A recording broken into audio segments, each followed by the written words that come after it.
आज हम लोग पढ़ेंगे हिंदी। हिंदी यानी सबसे छोटी लेवल से चालू करेंगे हम लोग पढ़ना। जब तक हम एकदम छोटे स्तर से इसको उठाकर बड़े स्तर तक नहीं ले जाएंगे, बीच से आपको समझ कुछ नहीं आएगा। तो कहते हैं कि ध्वनि, ध्वनि मतलब होता है आवाज, यानी ध्वनि की सबसे छोटी इकाई क्या होती है? तो ध्वनि की सबसे छोटी इकाई होता है वर्ण। वर्ण मतलब होता है अक्षर। मतलब कोई भी ध्वनि अगर हम बोलते हैं, कुछ भी अगर उच्चारण करते हैं, तो पहला ध्वनि का जो छोटा इकाई होता है, मतलब जो ही होता है बात, वो एक अक्षर के थ्रू निकलता है। जैसे मान लीजिए अभी मैं बोल रहा हूं, आ गया, भी, अभी। तो यानी कि ध्वनि का सबसे छोटा इकाई होता है वर्ण। अब वर्ण किसे कहते हैं, आइए समझते हैं वर्ण किसे कहते हैं। ठीक है, आ गए।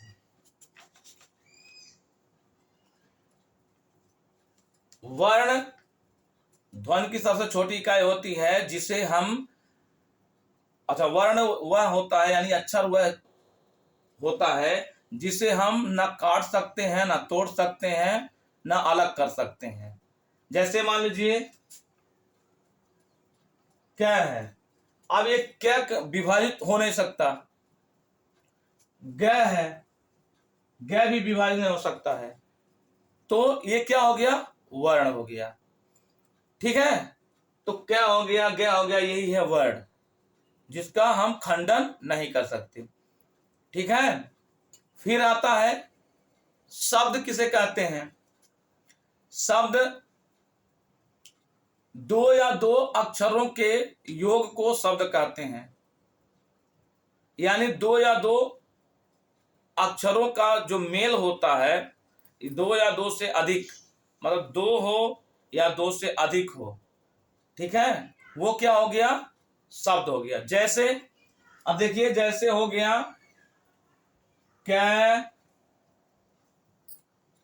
मैं, ले, कमल।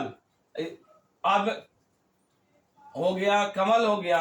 अब इसमें अक्षर का मेल हुआ, एक दो तीन, तीन अक्षर है, हो गया न, ले, नल।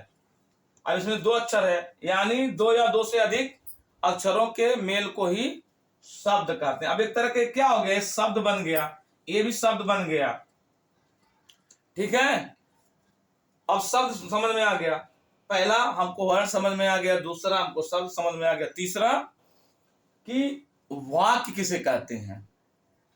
तो वाक्य कहते हैं दो या दो से अधिक शब्दों के, सार्थक शब्दों के मेल को वाक्य कहते हैं। दो या दो से अधिक सार्थक शब्दों के योग को वाक्य कहते हैं, जिसको इंग्लिश में बोलते हैं सेंटेंस।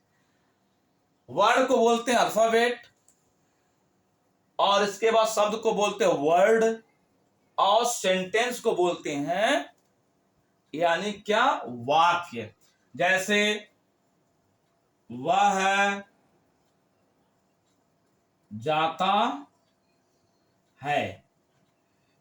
अब इसमें देखिए, वह जाता है, अब एक क्या बन गया, एक सेंटेंस बन गया। इसको बोलते हैं एक वाक्य। यानी वर्ण हो गया, शब्द हो गया, और वाक्य हो गया। आई होप आपको समझ आया होगा। जय हिंद, जय भारत। मेरे वीडियो को लाइक करिए, शेयर करिए।